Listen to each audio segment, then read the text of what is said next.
गुजरात के दो कांग्रेसी विधायकों के वोट रद्द करने के चुनाव आयोग के फैसले को बीजेपी कोर्ट में चुनौती देगी। बड़ी खबर यह है क्योंकि गुजरात के मुख्यमंत्री विजय रूपाणी ये कह चुके हैं कि पार्टी चुनाव आयोग के फैसले से सहमत नहीं है। आने वाले समय में पार्टी कानूनी कार्रवाई करेगी। इन सब के बीच आपको ये भी जानकारी दे दें कि गुजरात में राज्यसभा चुनाव में 3 सीट के नतीजे आ गए हैं, जिसमें 44 वोटों के साथ कांग्रेस के अहमद पटेल ये चुनाव जीत चुके हैं। अमित शाह और स्मृति ईरानी भी चुनाव जीत गए हैं, जिन्हें 46 वोट मिले हैं। अहमद पटेल के मुकाबले में बलवंत सिंह राजपूत खड़े थे और उन्हें सिर्फ 38 वोट ही मिल पाए हैं। कांग्रेस के खिलाफ वोट करने वाले 2 विधायकों के वोट चुनाव आयोग खारिज कर चुका है और इसीलिए जो संख्या 176 थी पहले वोटों की काउंटिंग के लिए, वो 174 की हुई। अहमद पटेल ने जीत के साथ कहा है कि सत्य की जीत हुई है। गुजरात राज्यसभा चुनाव में आखिरकार 8 घंटे तक हाई वोल्टेज ड्रामा चला और उसके बाद रिजल्ट सबके सामने आए। तमाम हंगामे के बीच कांग्रेस के अहमद पटेल ने जीत दर्ज की। 2 सीटों पर बीजेपी अध्यक्ष अमित शाह और केंद्रीय मंत्री स्मृति ईरानी ने जीत दर्ज की है। चुनाव में कुल 176 विधायकों ने मतदान किया था, जिसमें से 2 वोट चुनाव आयोग ने इनवैलिड करार दे दिए। 174 की काउंटिंग हुई और अहमद पटेल ने 44 वोट हासिल कर जीत हासिल की। बीजेपी उम्मीदवार बलवंत सिंह राजपूत को हरा दिया।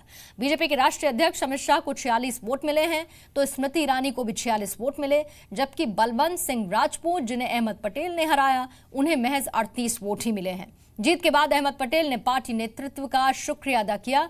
कहा कि ये सत्ता, पैसे और स्टेट मशीनरी के दुरुपयोग की हार है। कल शाम 6 बजे से कांग्रेस के 2 विधायकों के वोट रद्द कराने के मुद्दे पर कांग्रेस और बीजेपी के नेता कई बार चुनाव आयोग गए। अपने डेलीगेशन उन्होंने भेजे।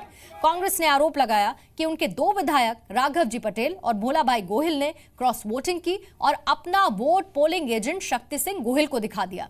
इस पर कांग्रेस ने आपत्ति जताई और वोट कैंसिल करने की मांग की। चुनाव आयोग ने कांग्रेस की मांग मान ली। राघव पटेल, भोला भाई गोहिल का वोट इनवैलिड करार दे दिया गया, इसे रद्द कर दिया गया। सीधा हम रुख कर लेते हैं अहमदाबाद का। मेरे सहयोगी भार्गव पारीक इस वक्त हमारे साथ जुड़ चुके हैं। भार्गव, देखिए ये एक रिएक्शन आया है जिसमें ये कहा गया है कि चुनाव आयोग ने जो इनवैलिड करने का फैसला उन 2 वोट्स का लिया, उसे लेकर बीजेपी कोर्ट जाएगी।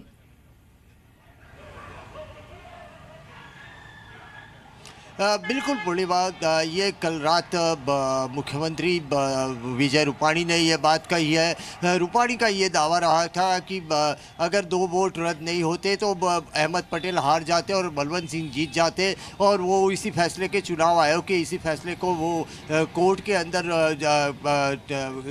चैलेंज करेंगे। तो ये एक मामला रहा है, लेकिन कुल मिला के अगर देखा जाए तो ये पूरा मामला जो है वो कई तरह से बीजेपी को नुकसान के बदले आने वाले 2017 के चुनाव में काफ़ी फायदा कराने वाला चुनाव एक तरीके से देखा जाएगा, क्योंकि जिस तरह से शंकर सिंह को लेके उन्होंने हार का सामना किया, तो आने वाले दिनों में शंकर सिंह अपने और साथीदारों के साथ जो जिला पंचायत, तालुका पंचायत जो है गुजरात की, उसके अंदर भी इस तरह की वर्टिकल स्प्लिट करवा सकते हैं और ये स्प्लिट होने के कारण सीधा सीधा नुकसान बीजेपी को फ़ायदा होगा और सीधा सीधा फ़ायदा जो है वो बीजेपी को दिखाई देगा और नुकसान कांग्रेस को होने की संभावना दिखाई दे रही है। तो इसी के चलते कल रात से ही कांग्रेस ने अपनी नई कवायद शुरू कर दी है।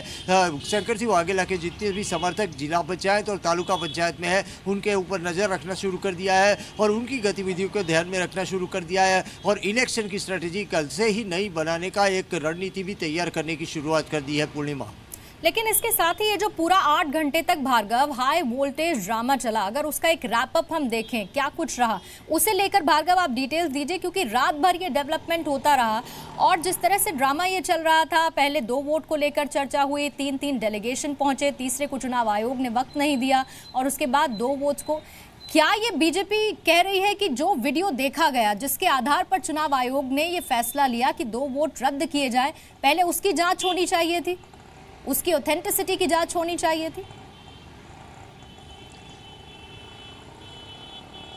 देखिए, जो पूरा मामला हुआ उसको देखा जाए तो जब ये मतगणना शुरू होनी थी उससे पहले कांग्रेस ने अपना विरोध प्रदर्शित किया और उन्होंने कहा कि सेक्शन 39 के तहत जो चुनाव आयोग के सेक्शन 39 है जो 1961 के अंदर बनाया गया था उसके आधार पे 2 राज्यों के अंदर पहले भी इसी तरह से वोट को कैंसिल किया गया है, तो इसके वोट को कैंसिल किया जाए। और उसके सपोर्ट के अंदर उन्होंने ये वीडियोज़ जो है वो 2 वीडियोज़ चुनाव आयोग को दिए थे और ये वीडियो को खंगाला गया। वीडियो को खंगाला जाने के बाद इस नतीजे पे चुनाव आयोग पहुंचा और इसके अंदर पूरा लंबा ड्रामा चला। उसके बाद जब कांग्रेस के खिलाफ बीजेपी ने भी इस तरह की शिकायत दर्ज करवाई थी कि उनके भी 2 विधायकों ने इस तरह से किया है, तो उनके बीजेपी ने भी वोटिंग शुरू होने से पहले फिर से गुहार लगाई थी कि अगर जो कांग्रेस के बागी विधायकों के जो 2 वोट रद्द किए जा रहे हैं, खारिज किए जा रहे हैं, उसी तरह से कांग्रेस के भी 2 वोट खारिज किए जाए। तो ये पूरा मामला जो चला वो इस पूरे मामले के चलते हाई वोल्टेज ड्रामा तकरीबन 8 घंटे तक चला और उसके बाद काउंटिंग की शुरुआत हुई और उसके बाद रात 3 बजे ये पूरे नतीजे सामने आए हैं। पूर्णिमा, बहुत बहुत शुक्रिया भार्गव पूरी जानकारी देने के लिए। एक छोटा सा ब्रेक हम लेंगे आपको ये बताते हुए कि अभी प्रधानमंत्री नरेंद्र मोदी की तरफ से कुछ ही देर पहले ट्वीट किया गया जिसमें एक तो उन्होंने अमित शाह को बधाई दी है 3 साल पूरे करने के लिए बीजेपी प्रेसिडेंट के तौर पर, और दूसरी चीज बधाई दी है अमित शाह को और स्मृति ईरानी को गुजरात से राज्यसभा सीट जीतने को लेकर।